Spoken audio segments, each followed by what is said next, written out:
If you're getting 7 or 8 hours of sleep and waking up exhausted every single morning, I want to tell you something that nobody probably has explained to you yet. The hours are not the problem. What your body does during those hours is.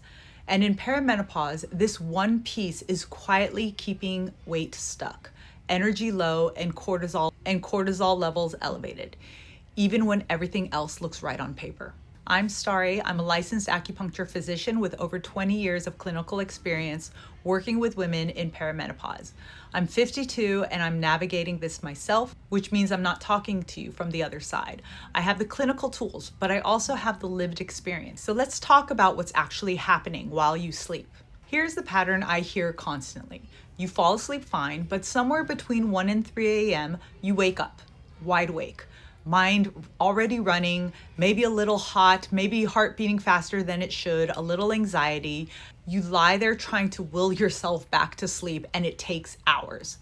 You wake up in the morning more tired than when you went to bed. This is not random, and it's not just a perimenopause thing you have to accept. Between 1 and 3 a.m., your body goes through a natural cortisol shift as part of its overnight repair cycle. In a well-regulated system, this happens quietly and you sleep right through it. But when your body is in a depletion pattern, which is extremely common in perimenopause, that shift wakes you up.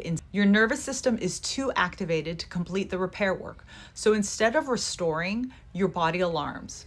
And here's why this matters for your weight.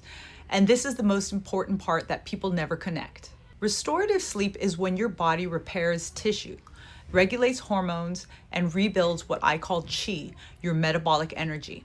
Without that overnight window, your cortisol stays elevated into the next day. Elevated cortisol worsens insulin resistance. Disrupted insulin makes your body store fat, especially around your middle, and your metabolism slows because your body reads no repair overnight as a threat signal and goes into conservation mode. You eat well the next day, you move your body, but your body is still operating from last night's stress response, and it holds on. This is why sleep is not a nice to have. It's where the healing happens. Without restorative sleep, nutrition and movement can only do so much.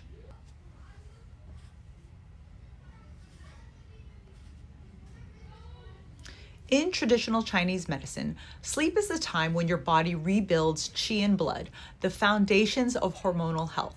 That 1 to 3 a.m. window specifically is when your body runs its deepest restoration work.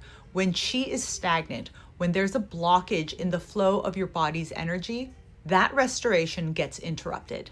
The system activates instead of restores, and the ripple effect shows up in your weight, your energy, and your mood the next day. This is not a separate problem from the weight and the exhaustion. It's the same Hormone-Qi depletion loop showing up in a different place. The 3 a.m. wake up is a signal, not a life sentence. Here's a few things that move the needle on sleep quality, not just hours. Warm, grounding foods in the evening, not raw or cold food late at night. Protein at dinner to stabilize blood sugar through the night. Movement that flows cortisol. Walks, not HIIT, especially in the afternoon. And addressing the qi stagnation pattern underneath, which is different for every woman depending on where she is in the loop. That last piece, your specific pattern, is not something a general video can address. That's what the assessment call is for. If the 3 a.m. wake up or the waking up tired pattern is yours, grab my free guide in the description below. It walks through the first 5 shifts that start addressing root cause. And if you want to find out exactly where your loop is stuck, the assessment call link is there too. Stop restricting, start restoring.